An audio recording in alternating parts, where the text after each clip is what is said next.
So I'm going to try to.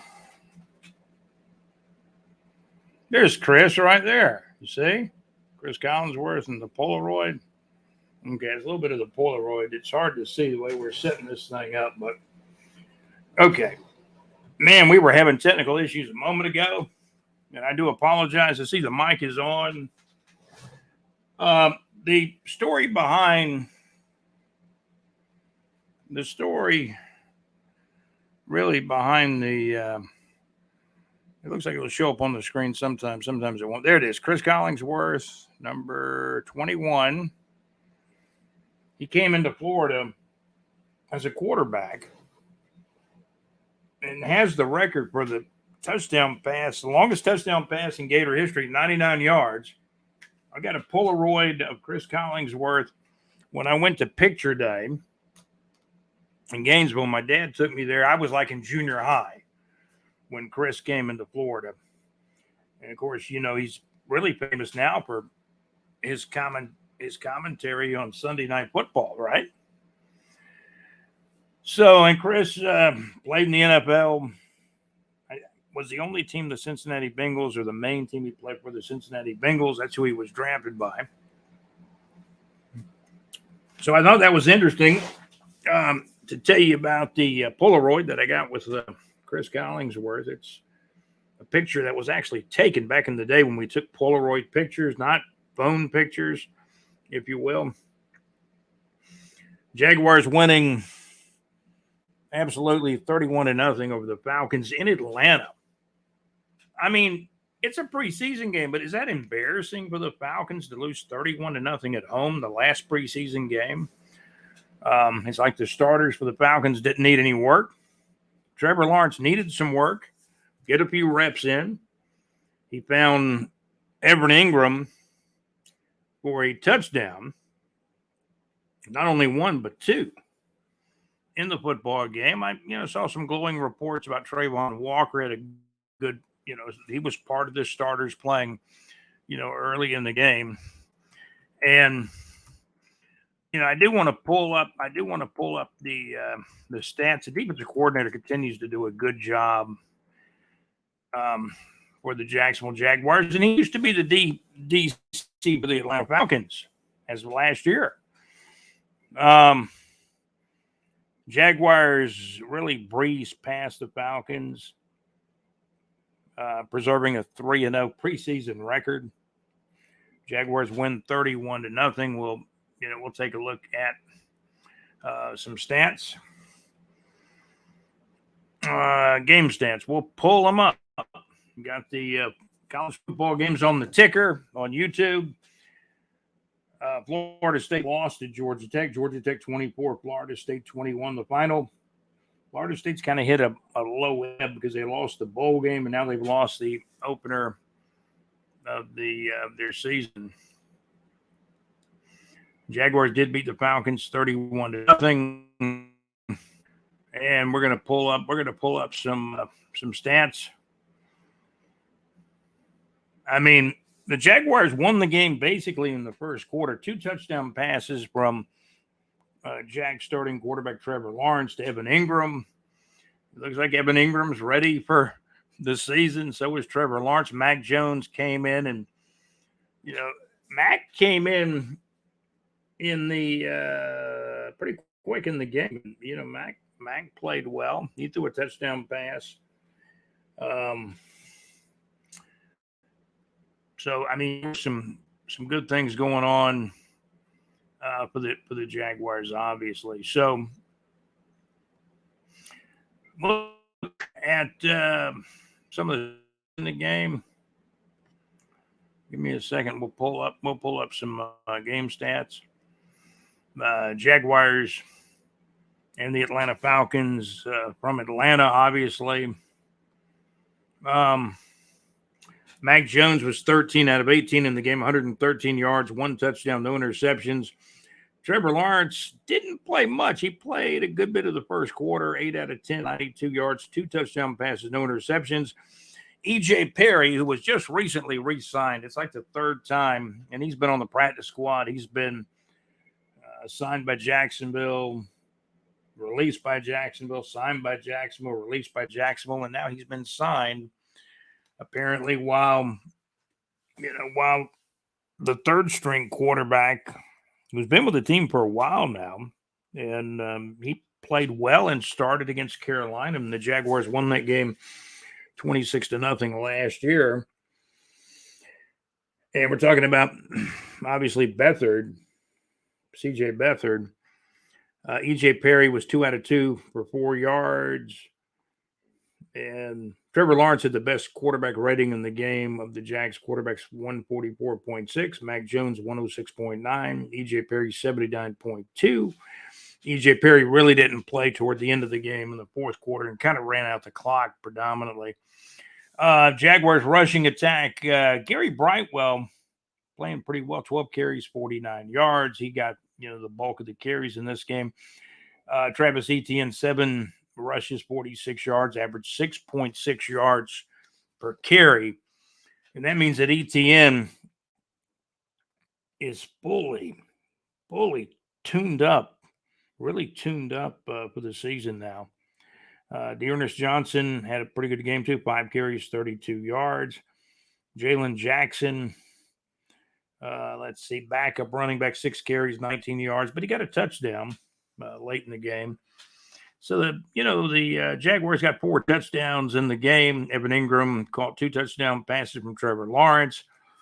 Elijah Cooks caught a touchdown pass from Mac Jones.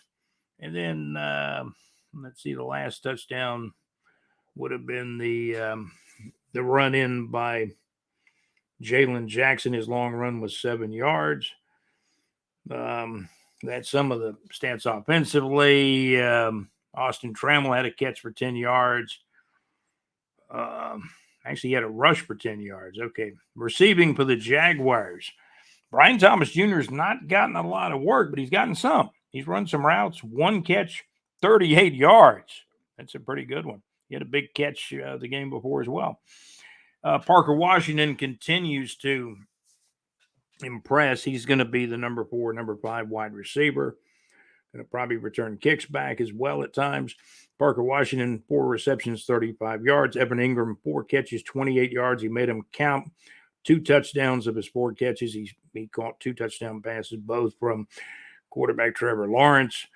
Austin Trammell did have, besides the 1 run for 10 yards, he had, and I don't know if Austin Trammell makes the team. Maybe he does. He's actually a wide receiver with a high number.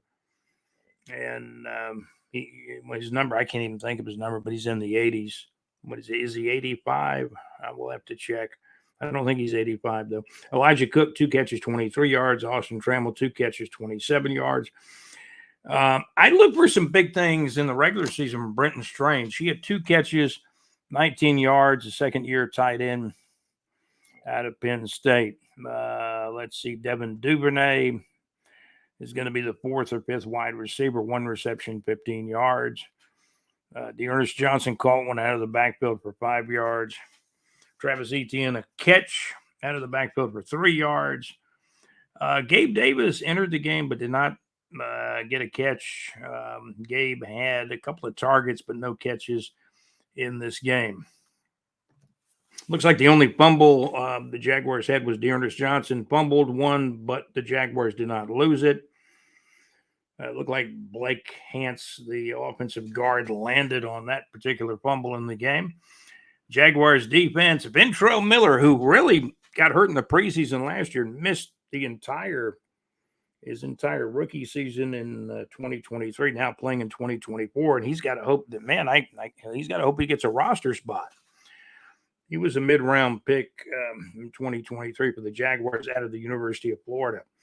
Chet Muma playing well, 3 total tackles. They were all 3 solo tackles.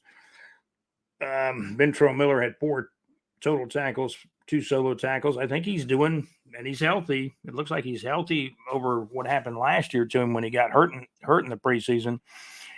Trayvon Walker had a good game. I'm having a lot of people saying Trayvon, he didn't play much because the starters didn't play much, but he had 2 tackles, 2 solo tackles, had a sack, had 1 sack in the game as well. Armani Aruwari. Ruwari. Monty Ruwari. That's how you pronounce his name. He had a tackle for a loss. A tackle. It was a solo tackle. Darnell Savage back playing after going through some injuries. Darnell Savage was with Green Bay last year, I believe. The Jaguars signed him as a free agent. Savage had a tackle. It was a solo tackle as well. A guy that I like kind of from the week before, Gaziano. Joe Gaziano had a tackle in this game. To Buster Brown had a tackle. He's a defensive back, of course. The Jags. It's going to be really tough to. Antonio Johnson, the guy I've always liked at Texas A&M. Antonio Johnson. He's moving into his second year. And he's out of, AJ is out of Texas A&M. I thought he was a fifth round steal last year in 2023, moving into his second year. I think he's going to stick. I think he's got a lot of upside and potential, can play special teams well.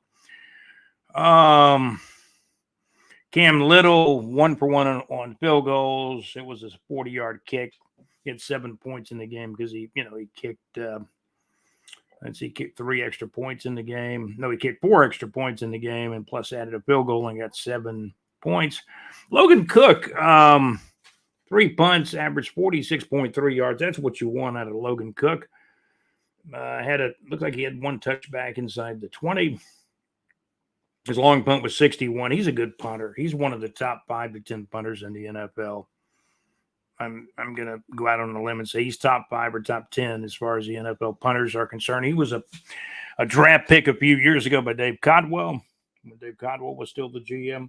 The Jaguars kind of went out there and got a late round kicker in the draft, Cam Little, and we understand that Riley Patterson is already gone.